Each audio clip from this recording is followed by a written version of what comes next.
Ay papaano nga ba magluto ng creamy, malinamnam, at walang palpak na maha blanca?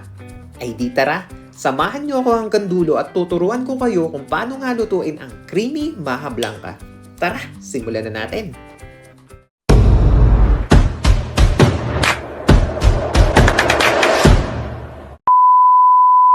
Ay ano ga mga tropa, kamusta ga kayo?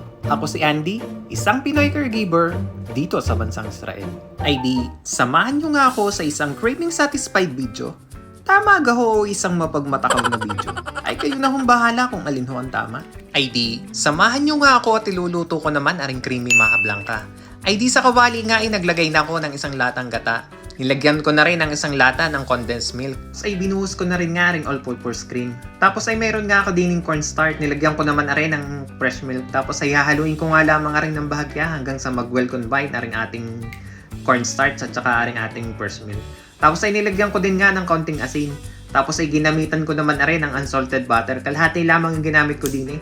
Tapos ay saka ako naman na rin hahaluin ng bahagya ng papagayon at papagarnay. Iningay na buhay ko na ang ating gasol at hahantayin ko lamang aring kumulunga aring ating pinaghalo-halo din eh. Tapos ay hahaluin ko din lamang ng bahagya nang sa ganun ay hindi dumikit din eh sa ating kawali aring ating mga pinaglalagay din eh.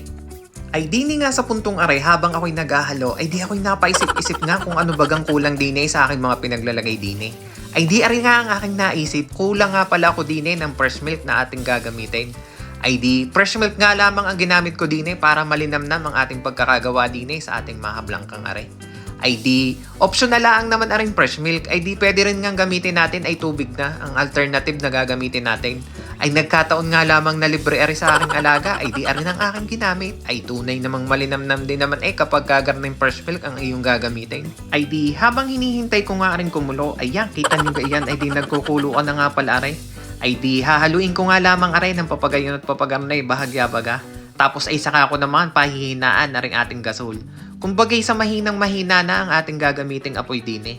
At saka ako naman ibubuhos aring ating pinaghalo kanina na cornstarch at saka aring fresh milk kanina.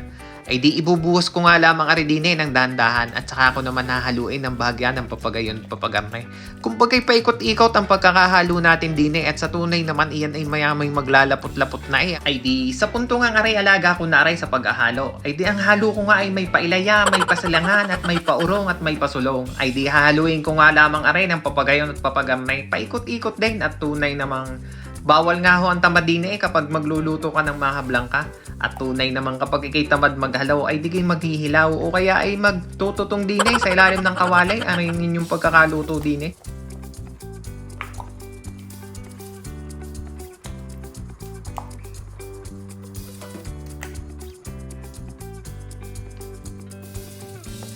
Ay di, makalipas nga lamang ilang minuto at medyo maganit-ganit na rin nga ang ating pagkakahalo din eh. Ay di, ilalagay ko naman nga aring ating mais na aray. Pagkalagay ko naman na rin mais, siguro yung mga 20 minutes pa ang aking pagkakahalo din eh. Gawa ng suma total naman ang ating pagkakahalo din eh, umabot naman ng 45 minutes. Nang sa ganun ay maganda ang pagkakaluto natin na rin at medyo may kunat-kunat ng kaunti aring ating maha blanca aray.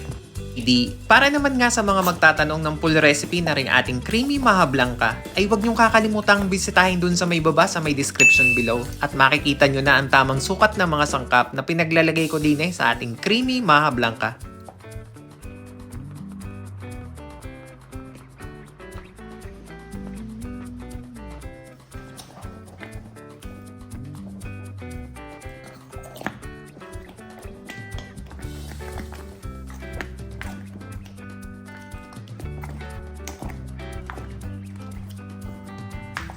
Ay di, makalipas nga lamang ang 45 minutes ng paghahalo natin din eh sa ating maha blanca are. Tatransfer ko naman ari din eh sa ating molding tray o din sa ating paglalagyan na rin ating maha blanca are. Ay di, ilalagay ko nga lamang ari din eh at saka ko naman yayadyadan ng konting Eden cheese sa ibabaw. Nang sa ganun ay magbibigay din ito ng konting linamnam din eh sa ating maha blanca are. Tapos ay saka ko naman na ilalagay sa rep ng mga kahit ilang oras o kinabukasan na baga. Nang sa ganun ay mas masarap at mas malamig aring ating pagkain din eh ng ating creamy maha blanca are.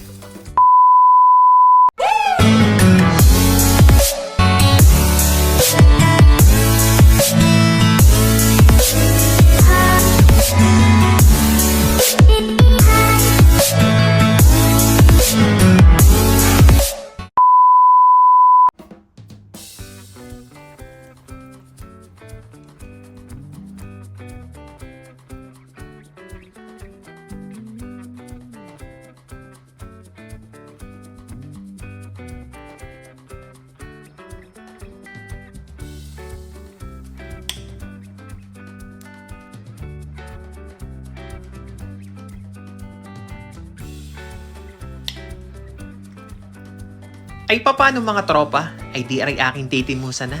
Ay di salamat na rin sa inyong panonood. Ay huwag niyong kakalimutang mag-subscribe. At nang tayo dumami na. Ay siya! Diyan na muna kayo.